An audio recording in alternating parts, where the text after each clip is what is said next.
Middlesex should join London rival Surrey in the LV County Championship First Division for next year after Gareth Berg and Tim Murtagh combined to put them on the verge of a victory which will send them up as Second Division champions.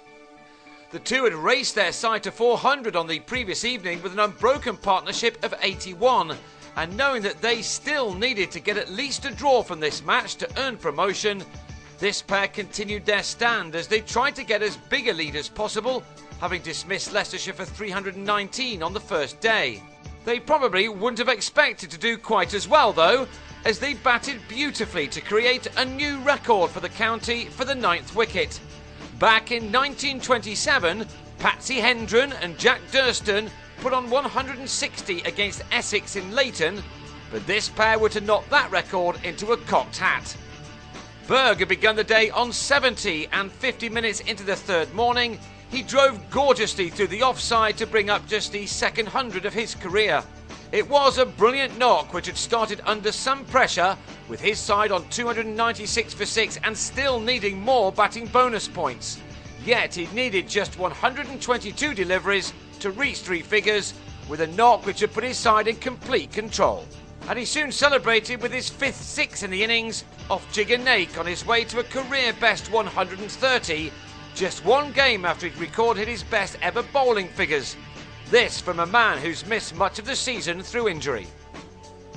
Murtagh, of course, has been sensational with the ball in his hands again this year, and he now added his first 50 of the summer to his stats. It had come off 74 balls. Their punishing partnership was worth 172, made in only 28 overs. It was eventually ended by Wayne White, who had Murtagh caught behind for 55, and that gave Ned Eckersley his 6th catch of the innings. White then had Corey Collymore leg before for a duck, but thanks to Berg and Murtagh, Middlesex had amassed a total of 502 to lead on first innings by 183. A big innings win looked likely as Leicestershire then lost both openers in the first 14 balls of their second innings. Murtagh was the tormentor yet again, trapping Matthew Boyce in front with his 6th ball, and then removing debutant Will Jones in the same way with his 8th to lead the hosts on 11 for 2. Jones had made just 2 runs in 2 innings. With promotion rivals Northamptonshire already having won their match, and Surrey closing in on a 24-point victory against Derbyshire, Middlesex were still under some pressure to perform. While they knew that a draw would be good enough to take them up, they would have to win to take the Second Division title, something they would not have wanted to hand to Surrey. For now, they were held up by Greg Smith, who has scored plenty of runs against this opposition in the last fortnight, including a century in the first innings here. He was aided and abetted in the Leicestershire fight back by James Taylor, a man for whom the 2011 season has been a memorable one. He wanted to finish it on a high and played some lovely shots as we've come to expect. Smith's 3 best scores of the season have all come against Middlesex. This shot took it to 350s in 4 innings against them. He got to this one off 82 balls and probably wishes that this season wasn't coming to an end and that Middlesex were not going to go up. They weren't quite there yet, of course, and needed to break this partnership.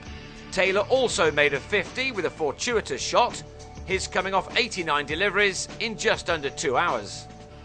This contest was by no means over, and Northamptonshire would have been checking the scores regularly as this pair took the total to 132.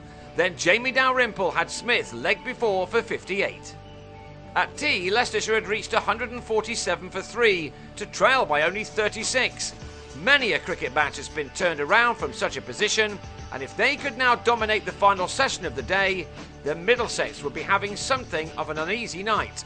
They would not have enjoyed seeing Jacques du Toit play with such composure, while Taylor too was causing them concern as he continued to shine.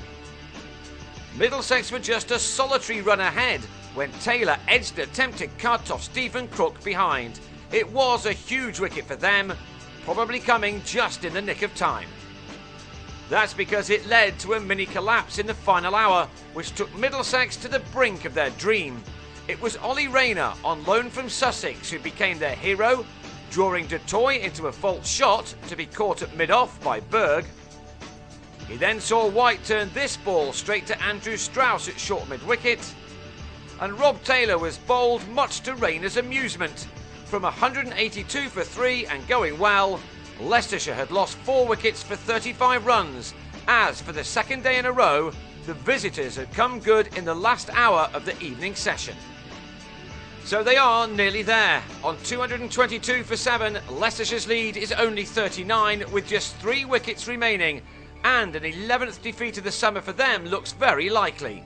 Middlesex will want to get the job done quickly and see if the magnificent Murtagh can add to his mightily impressive 80 championship wickets this summer. The celebrations can then be underway as 2 of the test ground teams head to the top flight.